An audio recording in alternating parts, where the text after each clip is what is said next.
Well, here we are talking about Michael, the Michael Jackson biopic. If you're a fan of Michael Jackson and you love the music and you love the man, this is a movie to see. I very much enjoyed the vibe of Michael. I enjoyed the music, of course, that came up, and you can't help but move. Even in the seat, you gotta move because that you forget how good Michael Jackson was, and you forget how good the Jackson 5 were. Even though they didn't play a whole lot of the Jackson 5, they did play songs because the start of the movie starts with the Jackson 5, and yeah, makes me want to go back and listen to their music for sure. And of course Michael himself. Now, if you're somebody that's looking for, the controversy and, all of that stuff, this is not for you. This movie you gotta pass on by. This is not a movie for that. This movie is celebrating Michael Jackson. It very much is just about all the good. There, of course, is bad, as in dealing with the dad, Joe Jackson, and being, I guess, under his shadow and under his control. But that's the hardship, and they don't even delve too much into that. There is scenes, obviously, and it's throughout the movie, but it's not very deep.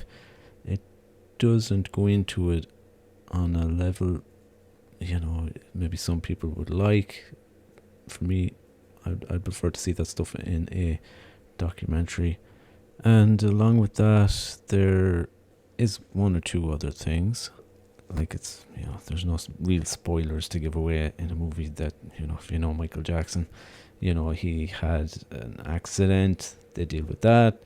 They deal with, he wanted to change his nose. He got a nose job. They deal with that. But everything is dealt very quickly. Everything, it just fly by everything, The movie only focuses really on how great Michael Jackson was. Do you like the music? You're going to get that. Do you love Michael? Well, you're going to just see how perfect he is, because there's a lot of that. He just seems to be great, perfect. It really just idolizes Michael Jackson. And look, I'm not really bothered. I wasn't looking for the controversy. For me, that's a documentary. And if I really wanted something in depth, something that told me everything, I'd like a 10-part, top of the line documentary. That's what I would like on streaming. And you'd get to know Michael Jackson and his whole world, his dad, his mother. Like, I would have liked to know more about those things. But that's for, I think, a documentary. This film was simply just, vibing with Michael Jackson. That's what it was. Everything was shallow. The story was shallow. It just flew through everything. It gave you mostly the best of Michael with, things sprinkled in, like I say, his dad and stuff. And that's really, if you're going, that's what it's for.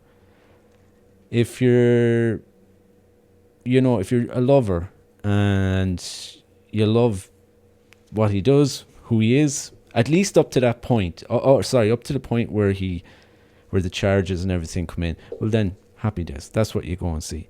And you can enjoy it for that, because I know there's allegations and charges and everything. We all know that, but they don't deal with that. They don't really get up to that. So you're not looking, it wouldn't have been there anyway, Now, from what I know, from what I hear, they want to do a second part. I guess if this works out well, they'll do a second part. How they do that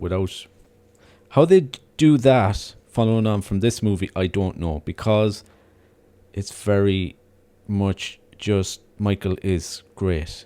Michael is perfect. He really can't do anything wrong. Then it is a case of how do you flip that on its head and go with the charges and allegations, and I don't know. And if they never make another one, I'm okay with it. Now the ending is it was a little bit off for me.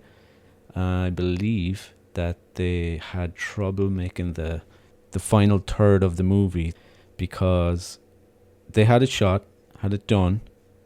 Something happened with the estate of Michael Jackson, the people that are there, that they couldn't show certain things, and they had to go back and reshoot the last third of the movie. So you'd see what I mean when you see the end of it, that it's like it shoots forward very quickly and skips over a lot of stuff, and it's just, there's the end. That's the end. Enjoy it, celebrate, sing and dance, and that's it. And you can see where that happens, and because from where it ends, there's stuff before that you would like to know more and more about. Even though it's shallow and it flies through everything, you'd still like to know, and you'd like to see more. So, is this movie one to go see in the cinema, see it on streaming, or pass on by? It's very simple. If you're looking for the controversy, the real story, we'll say, you gotta pass on by. This one will make you angry. If you're somebody that's, you're not the biggest Michael Jackson fan, and you're kind of interested, I'd say wait for streaming, because it's not exactly a fantastic movie. It's not even to me, it wasn't a very cinematic movie. It felt a little bit like a streaming movie. So there. But if you love Michael Jackson, you want the vibe, you want to just enjoy 2 hours, it's definitely one to go and see in the cinema. I enjoyed it. I didn't regret seeing it. Would I watch it again? I think I might. Yeah. And if they make a part 2, I'll have my popcorn and Coke, and I'll be sitting in my Omniplex and tapping along just like this one.